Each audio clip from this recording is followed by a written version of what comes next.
साथियों नमस्कार, स्वागत है आपका। साथियों भारतीय काव्य शास्त्र के एक और बेहतरीन प्रैक्टिस सेट के साथ मैं उपस्थित हूँ। आज के प्रैक्टिस सेट में 30 चुनिंदा प्रश्न संकलित हैं।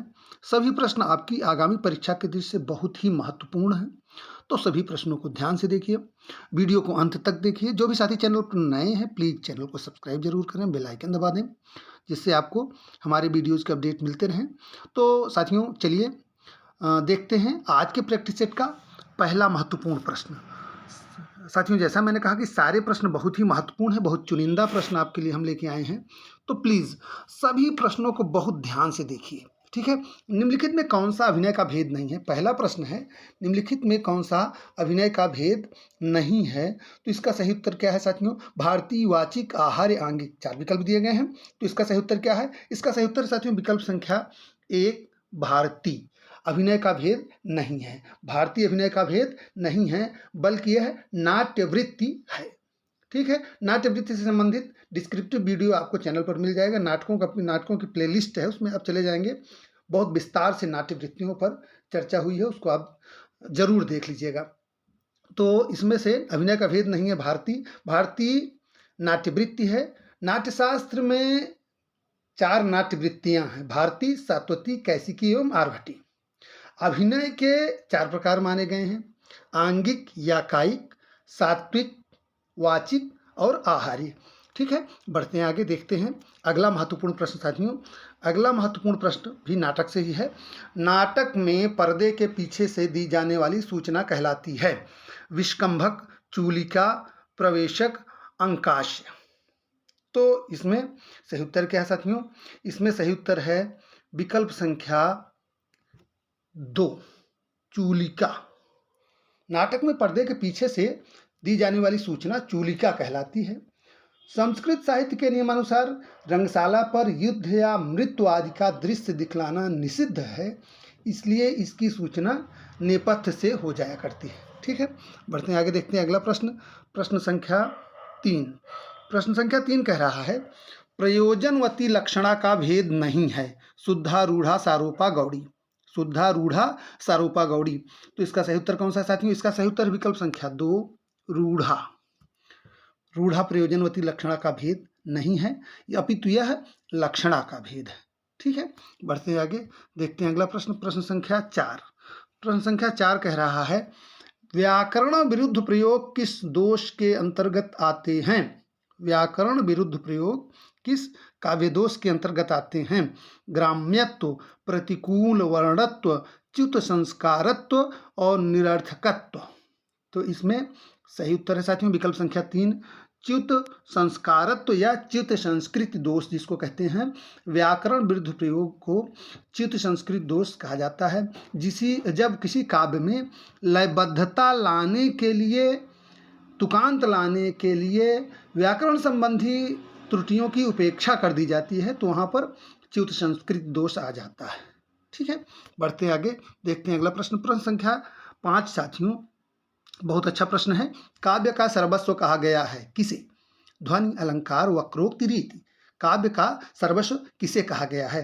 तो इसका सही उत्तर कौन सा है? इसका सही उत्तर साथियों विकल्प संख्या 2 अलंकार। काव्य का सर्वस्व अलंकार को कहा गया है। अलंकार संप्रदाय के प्रतिष्ठापक आचार्य कौन है? भामा है। भामा का प्रसिद्ध ग्रंथ कौन सा है? काव्य अलंकार है, ठीक है। चलिए बढ़ते हैं आगे, देखते हैं अगला प्रश्न। प्रश्न संख्या 6। प्रश्न संख्या 6 कह रहा है साथियों वामन के अनुसार कितने काव्य गुण हैं? वामन के अनुसार कितने काव्य गुण हैं? 12, 9, 20, 3। तो इसका सही उत्तर क्या साथियों? इसका सही उत्तर विकल्प संख्या 3 20 गुण है। वामन के अनुसार कितने काव्य गुण हैं? वामन के अनुसार काव्य के 20 गुण हैं। उसमें भी उन्होंने 2 भेद किए हैं, 10 शब्द गुण और 10 अर्थ गुण, ठीक है। बढ़ते हैं आगे, देखते हैं अगला प्रश्न। प्रश्न संख्या 7। प्रश्न संख्या 7 कह रहा है साथियों अनुभावों और विभावों की कष्ट कल्पना किस प्रकार का दोष है? समास दोष, रस दोष, पद दोष, इनमें से कोई नहीं। तो इसका सही उत्तर कौन सा है? इसका सही उत्तर है साथियों विकल्प संख्या 2 रस दोष। अनुभावों और विभावों की कष्ट कल्पना रस दोष है। जहाँ कविता में रस की उत्पत्ति बाधित होती है उसे रस दोष कहा जाता है, ठीक है, बढ़ते हैं आगे, देखते हैं अगला प्रश्न। प्रश्न संख्या 8 साथियों, बहुत अच्छा प्रश्न, ध्यान से देखिए। अर्थ वैमल्यम प्रसादः, यह परिभाषा किस आचार्य की है? अर्थ वैमल्यम प्रसादः, यह परिभाषा किस आचार्य की है? आनंदवर्धन, रुद्रट, वामन, दंडी। इसका सही उत्तर के साथ में इसका सही उत्तर विकल्प संख्या 3 वामन। अर्थ वैमल्यम प्रसादः अर्थात अर्थ की विमलता ही प्रसाद गुण है, यह परिभाषा आचार्य वामन ने दी है। ठीक है, बढ़ते हैं आगे, देखते हैं अगला प्रश्न। प्रश्न संख्या 9 साथियों, प्रश्न संख्या 9 कह रहा है, वक्रोक्त संप्रदाय का उद्भव किस संप्रदाय के विरोध में हुआ? बहुत अच्छा, बहुत महत्वपूर्ण प्रश्न, बहुत ध्यान से देखिए। यह प्रश्न अनेक बार परीक्षा में पूछा जा चुका है, इसलिए मैं कह रहा हूँ कि ये बहुत महत्वपूर्ण प्रश्न है। वक्रोक्त संप्रदाय का उद्भव किस संप्रदाय के विरोध में हुआ? ध्वनि संप्रदाय, रस संप्रदाय, अलंकार संप्रदाय और साधारणीकरण। तो इसका सही उत्तर साथियों विकल्प संख्या 1 वक्रोक्त संप्रदाय का उद्भव ध्वनि संप्रदाय के विरोध में हुआ था। ठीक है, बढ़ते हैं आगे, देखते हैं प्रश्न संख्या 10। प्रश्न संख्या 10 बड़ा अच्छा प्रश्न है। देखिए, आचार्यों का काल क्रमानुसार सही अनुक्रम क्या है? इसमें देखिए 4 आचार्यों के नाम दिए गए हैं, वामन, अभिनवगुप्त, मम्मट और आनंदवर्धन। तो इसमें काल क्रमानुसार सही क्रम कौन सा है? तो इसमें सबसे पहले साथियों सबसे वरिष्ठ हैं जो वह हैं वामन। वामन का समय है 8वीं शताब्दी। तो यहाँ चारों विकल्पों में वामन सबसे पहले दिए गए हैं। उसके बाद में नंबर 2 पे आते हैं आपके आनंदवर्धन, नंबर 3 पे अभिनवगुप्त और नंबर 4 पर मम्मट। तो इसका सही उत्तर हुआ वामन, आनंदवर्धन, अभिनवगुप्त और मम्मट। तो इस तरह साथियों इसमें है विकल्प संख्या 4 सही, वामन, आनंदवर्धन, अभिनवगुप्त, मम्मट। ठीक है, बढ़ते हैं आगे, देखते हैं अगला प्रश्न। प्रश्न संख्या 11। प्रश्न संख्या 11 है साथियों, अच्छा प्रश्न है। देखिए, ऐसा न कोई शब्द है न अर्थ, ऐसा न कोई शब्द है न अर्थ, न न्याय और न कला, जो काव्य का अंग न बन सके, किसका कथन है? राजशेखर, भामह, दंडी, आनंदवर्धन। बहुत अच्छा प्रश्न है, बहुत ध्यान से देखिए। सही उत्तर है इसका विकल्प संख्या 2 भामह। सही उत्तर क्या है? विकल्प संख्या 2 भामह। ऐसा न कोई शब्द है न अर्थ न न्याय और न कला, जो काव्य का अंग न बन सके, ये किसका कथन है? ये भामह का कथन है। चलिए बढ़ते हैं आगे, देखते हैं अगला प्रश्न। प्रश्न संख्या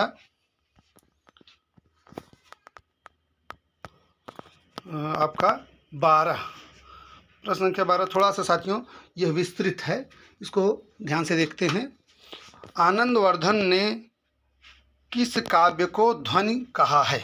आनंदवर्धन ने किस काव्य को ध्वनि कहा है? बहुत ध्यान से देखिए, बहुत अच्छा प्रश्न है। आनंदवर्धन ने किस काव्य को ध्वनि कहा है? जिसमें शब्द और अर्थ दोनों अपना महत्व बनाए रखकर अर्थ प्रतिपादन करें। अब दूसरा कथन है, जिसमें शब्द की सत्ता गौड़ और अर्थ की सत्ता प्रमुख हो। फिर जहाँ शब्द और अर्थ दोनों अपने अर्थ का उत्सर्जन कर व्यंग्यार्थ को अभिव्यक्त करें। और अगला कथन है, जहाँ अर्थ की सत्ता गढ़ और शब्द की सत्ता प्रधान हो। तो इसमें सही उत्तर साथियों विकल्प संख्या 3 सही उत्तर है, विकल्प संख्या 3। आनंदवर्धन ने किस काव्य को ध्वनि कहा है? जहाँ शब्द और अर्थ दोनों अपने अर्थ का उत्सर्जन कर व्यंग्यार्थ को अभिव्यक्त करें। ठीक है, बढ़ते हैं आगे, देखते हैं अगला प्रश्न। प्रश्न संख्या 13।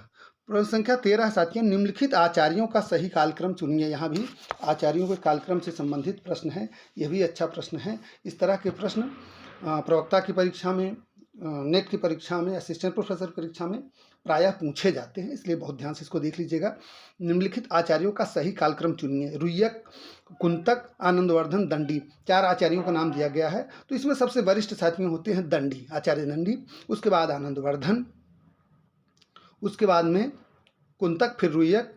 तो यहाँ सबसे पहले दंडी का नाम आया है विकल्प संख्या 4 में। तो सही उत्तर इसका साथियों विकल्प संख्या 4 दंडी, आनंदवर्धन, कुंतक, रुय्यक। ठीक है, बढ़ते हैं आगे, देखते हैं अगला प्रश्न। प्रश्न संख्या 14। प्रश्न संख्या 14 कह रहा है, शक्ति, लोक व्यवहार आदि से प्राप्त निपुणता तथा काव्यज्ञों की शिक्षा कर लिया गया अभ्यास को किस आचार्य ने काव्य हेतु माना है। यहाँ देखिए एक कथन टाइप का है, शक्ति, लोक व्यवहार आदि से प्राप्त निपुणता तथा काव्याज्ञों की शिक्षा प्राप्त कर लिया गया अभ्यास को किस आचार्य ने काव्य हेतु माना है। अभिनव गुप्त, विश्वनाथ, राजशेखर और मम्मट। तो इसका सही उत्तर क्या साथियों, इसका सही उत्तर है विकल्प संख्या 4, मम्मट। ठीक है, बढ़ते हैं आगे, देखते हैं अगला प्रश्न। प्रश्न संख्या 15। प्रश्न संख्या 15 कह रहा है साथियों, कालक्रम की दृष्टि से साहित्य सिद्धांतों का सही अनुक्रम क्या है। बहुत अच्छा प्रश्न है, बहुत ध्यान से देखिए। कालक्रम की दृष्टि से साहित्य सिद्धांतों का सही अनुक्रम है अलंकार, ध्वनि, रस, रीत। तो इसमें क्रमशः जो है दिया गया है कौन संप्रदाय सबसे साहित्य सिद्धांत सबसे पुराना है, उसके बाद क्रमशः बढ़ते हुए क्रम में है अलंकार, ध्वनि, रस, रीत। इसमें सबसे पहले कौन आता है साथियों, इसमें सबसे पहले आता है रस, उसके बाद में अलंकार, फिर रीत, फिर ध्वनि। तो इस तरह से सही उत्तर हो जाता है आपका विकल्प संख्या 2, रस, ध्वनि, रस, अलंकार, रीति, ध्वनि। ठीक है, रस, अलंकार, रीति, ध्वनि, सही उत्तर विकल्प संख्या 2। बढ़ते हैं आगे, देखते हैं अगला प्रश्न। प्रश्न संख्या 16 साथियों।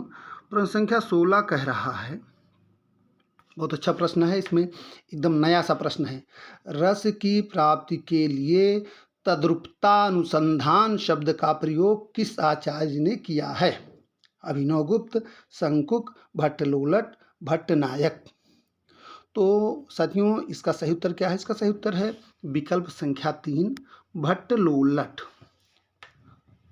रस की प्राप्ति के लिए तद्रूपतानुसंधान शब्द का प्रयोग आचार्य भट्टलोलट ने किया है। आचार्य भट्टलोलट उत्पत्तिवाद के प्रवर्तक हैं।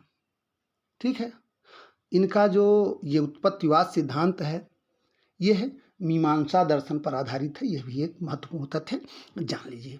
ठीक है, बढ़ते हैं आगे, देखते हैं प्रश्न संख्या 17। प्रश्न संख्या 17 है साथियों, अनौचित्याद्यते नान्यात रसभंगस्य कारणम, यह किसका कथन है।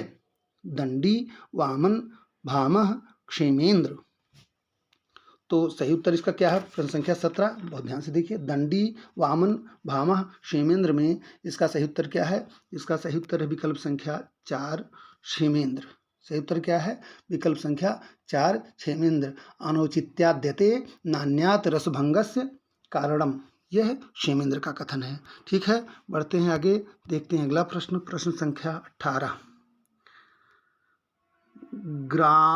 ग्राम्यत्व दोष किसे कहा जाता है। ग्राम्यत्व दोष किसे कहा जाता है, जहाँ लोक या शास्त्र विरुद्ध वर्णन हो, जहाँ अलोक प्रचलित शास्त्रीय परिभाषिक शब्द का प्रयोग होता है, जहाँ अर्थ की प्रतीति में कष्ट हो, जहाँ ग्रामीण बोलचाल के शब्दों का शिष्ट साहित्य में प्रयोग होता हो। तो साथियों ग्राम्यत्व दोष इसमें आता है, विकल्प संख्या 4 आपका सही है। जहाँ ग्रामीण बोलचाल के शब्दों का शिष्ट साहित्य में प्रयोग होता हो वहाँ ग्राम्यत्व दोष होता है। ठीक है, बढ़ते हैं आगे, देखते हैं अगला प्रश्न। प्रश्न संख्या 19। प्रश्न संख्या 19 कह रहा है, व्यंजना से प्रतीत होने वाले अर्थ को कहते हैं। व्यंजना से प्रतीत होने वाले अर्थ को कहते हैं प्रकरणार्थ, वाक्यार्थ, बोधार्थ और व्यंग्यार्थ। तो इसमें सही उत्तर है क्या साथियों, इसमें सही उत्तर है विकल्प संख्या 4 आपका व्यंग्यार्थ। व्यंजना से प्रतीत होने वाले अर्थ क्या कहते हैं, व्यंग्यार्थ कहते हैं। बढ़ते हैं आगे, देखते हैं साथियों प्रश्न संख्या 20। बहुत अच्छा प्रश्न है, ये मुझे याद है टीजीटी परीक्षा में पूछा गया था, टीजीटी 2005 में। सुंदर है विहग सुमन सुंदर, मानो तुम सबसे सुंदरतम में कौन सा काव्य दोष है। अधिक पदत्व, अप्रतीतत्व, दुष्क्रमत्व और क्लिष्टत्व। तो इसमें सही उत्तर है क्या साथ में, इसमें सही उत्तर विकल्प संख्या 1, अधिक पदत्व। कौन सा काव्य दोष है इसमें, अधिक पदत्व। सुंदर है विहग सुमन सुंदर, मानो तुम सबसे सुंदरतम, यहाँ अधिक पदत्व दोष है। साथियों जहाँ काव्य में अनावश्यक शब्दों का प्रयोग किया जाए वहाँ अधिक पदत्व दोष होता है। ऐसे जो अनावश्यक शब्द होते हैं इनको हटा देने से काव्य सौंदर्य में वृद्धि हो जाती है। आप इस प्रश्न को देखिए, इस प्रश्न में सुंदरतम शब्द का अर्थ सबसे सुंदर होता है, ठीक है ना। अतः सुंदरतम के पूर्व आया जो शब्द है सबसे, ये सबसे शब्द का प्रयोग यहाँ अनावश्यक रूप से हुआ है, अर्थात सुंदरतम से पूर्व सबसे शब्द आने के कारण यहाँ कौन सा दोष हो रहा है? अधिक पदत्व दोष हो रहा है, ठीक है। बढ़ते हैं आगे, देखते हैं अगला प्रश्न। प्रश्न संख्या 21 साथियों, प्रश्न संख्या 21 है, कुवलयानंद के रचयिता हैं। बहुत बार परीक्षाओं में पूछा गया प्रश्न, बहुत चर्चित प्रश्न है ये। कुवलयानंद के रचयिता कौन है? भामह दंडी, पंडित राज जगन्नाथ, अप्पय दीक्षित। मुझे लग रहा है आप में से अधिकांश लोगों को तो यह प्रश्न पता ही होना चाहिए, इतनी बार परीक्षा में ये पूछा गया है। कुवलयानंद के रचयिता हैं भामह दंडी, पंडित राज जगन्नाथ और अप्पय दीक्षित। तो इसका सही उत्तर है साथियों विकल्प संख्या 4, अप्पय दीक्षित, ठीक है। अप्पय दीक्षित के दो और महत्वपूर्ण ग्रंथ हैं, चित्रमीमांसा और वृत्तिवार्तिक, यह भी जान लीजिए, ठीक है। बढ़ते हैं आगे, देखते हैं अगला प्रश्न। प्रश्न संख्या 22, प्रश्न संख्या 22 कह रहा है, आचार्य मम्मट ने काव्य गुण माने हैं 10, 3, 15, 8। बहुत अच्छा प्रश्न है, बहुत ध्यान से देख लीजिए। आचार्य मम्मट ने कितने काव्य गुण माने हैं? सही उत्तर इसका साथ में विकल्प संख्या 2। आचार्य मम्मट ने 3 काव्य गुण माने हैं। आचार्य भामह, आचार्य आनंदवर्धन, हेमचंद्र, पंडित जगन्नाथ, पंडित राज जगन्नाथ जो हैं, इन सब ने भी, यानी आचार्य मम्मट, भामह, आचार्य आनंदवर्धन, हेमचंद, पंडित राज जगन्नाथ, इन सब ने 3 काव्य गुण माने हैं। आचार्य भरतमुनि एवं दंडी ने 10 काव्य गुण माने हैं। आचार्य वामन ने 20 काव्य गुण माने हैं तथा भोज ने 24 काव्य गुण माने हैं। यह सब नोट कर लीजिए, ठीक है। बढ़ते हैं आगे, देखते हैं अगला प्रश्न। प्रश्न संख्या 23, प्रश्न संख्या 23 कह रहा है साथियों, न कांतमपि निर्भूषम विभाति वनिता मुखम। यह किसका अभिमत है? रुद्रट, जयदेव, भामह, मम्मट। रुद्रट, जयदेव, भामह, मम्मट। बहुत अच्छा प्रश्न है, बहुत बार परीक्षाओं में पूछा गया प्रश्न है, बहुत चर्चित प्रश्न है। और एक बात और जान लीजिए, जो बहुत सरल प्रश्न होते हैं, बहुत चर्चित होते हैं, बहुत बार हम पढ़े होते हैं, प्रायः मानवीय भूल के कारण गलत होते हैं। ऐसी गलतियों से हमेशा बचिए, इसलिए इनका अभ्यास करते रहिए। तो इसका सही उत्तर क्या साथियों? इसका सही उत्तर विकल्प संख्या 3, भामह। न कांतमपि निर्भूषम विभाति वनिता मुखम, यह भामह का मत है। आप जानते हैं भामह कौन है? अलंकार संप्रदाय के प्रवर्तक हैं, ठीक है ना। यहाँ कह रहा है कि न कांतामपि निर्भूषम विभाति वनिता मुखम, अर्थात अलंकार विहीन कविता उसी प्रकार शोभायमान नहीं होती जिस प्रकार किसी कामिनी का मुख आभूषणों के बिना, किसी वनिता का मुख आभूषणों के बिना शोभित नहीं होता, ठीक है। बढ़ते हैं आगे, देखते हैं अगला प्रश्न। प्रश्न संख्या 24 साथियों, प्रश्न संख्या 24 बहुत अच्छा प्रश्न है। कह रहा है, सही युग्म का चयन करें। वैदर्भी माधुर्य, गौड़ी माधुर्य, पांचाली, ओज, गौड़ी प्रसाद। यहाँ आपको सही युग्म का चयन करना है, यानी 3 गलत हैं, 1 सही है। तो इसका सही उत्तर है साथियों विकल्प संख्या 1, वैदर्भी माधुर्य। इसमें जो है माधुर्य गुण जो है वो वैदर्भी रीत से जुड़ा होता है। इसमें सुकुमार वर्ण योजना होती है, जबकि आप जानते हैं कि गौड़ी रीत में ओज एवं गौड़ी रीत जो है ओज एवं कांति गुण संपन्न होती है। गौड़ी रीत में माधुर्य गुण का अभाव होता है। पांचाली रीत में माधुर्य एवं सुकुमार गुणों से संपन्न तथा छोटे छोटे समासों वाली रचना होती है, ठीक है। इसकी भाषा भावगर्भित एवं प्रसाद गुण युक्त होती है।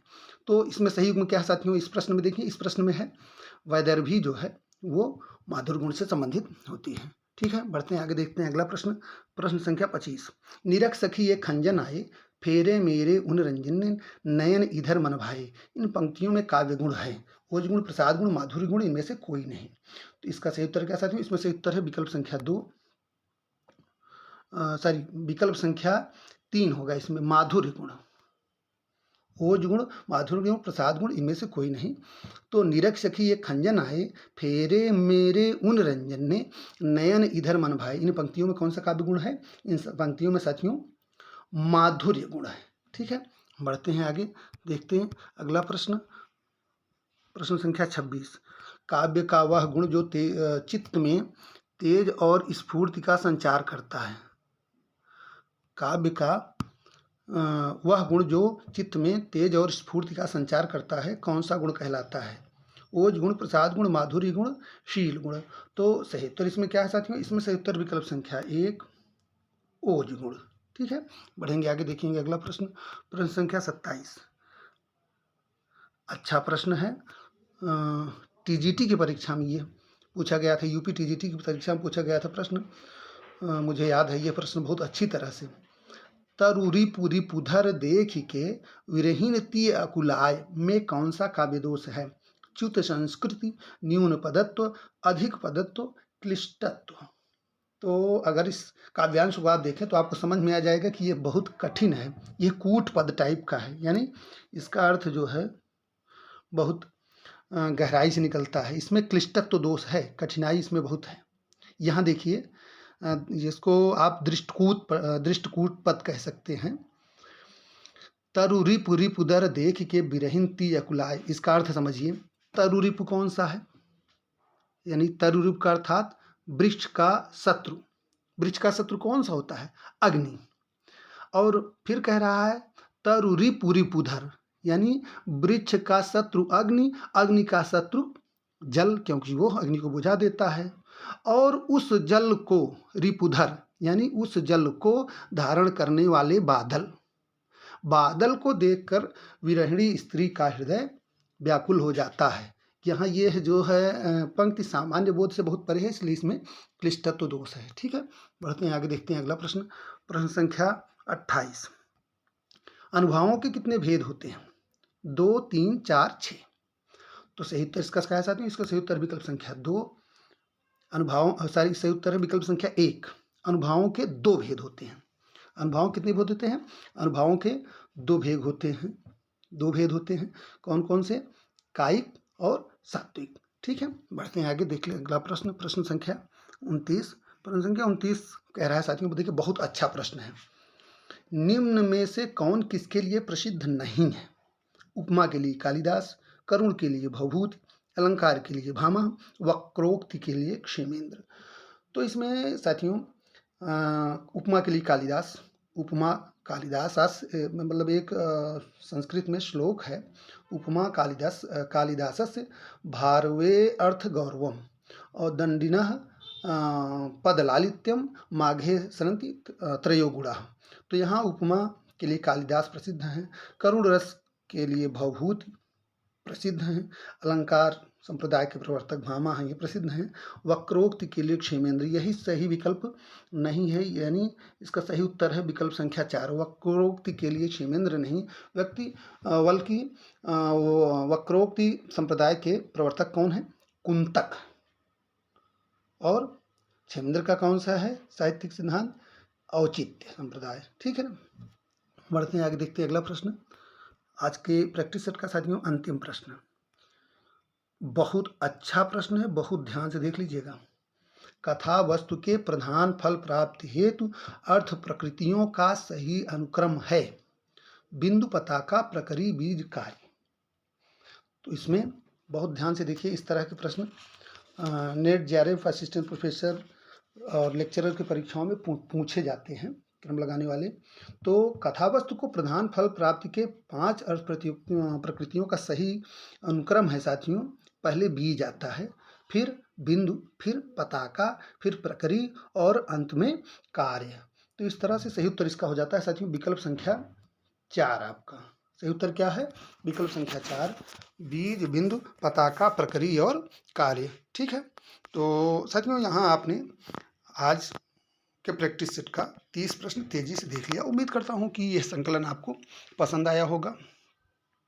चैनल से जुड़े रहिए, सारे प्रैक्टिस सेट देखते रहिए। जहाँ भी आपको लगे जिज्ञासा, सुझाव, परामर्श आप कमेंट कर सकते हैं। तो फिलहाल आज के लिए इतना ही, मिलते हैं अगले वीडियो में एक और बेहतरीन प्रैक्टिस सेट के साथ। तब तक के लिए धन्यवाद, नमस्कार।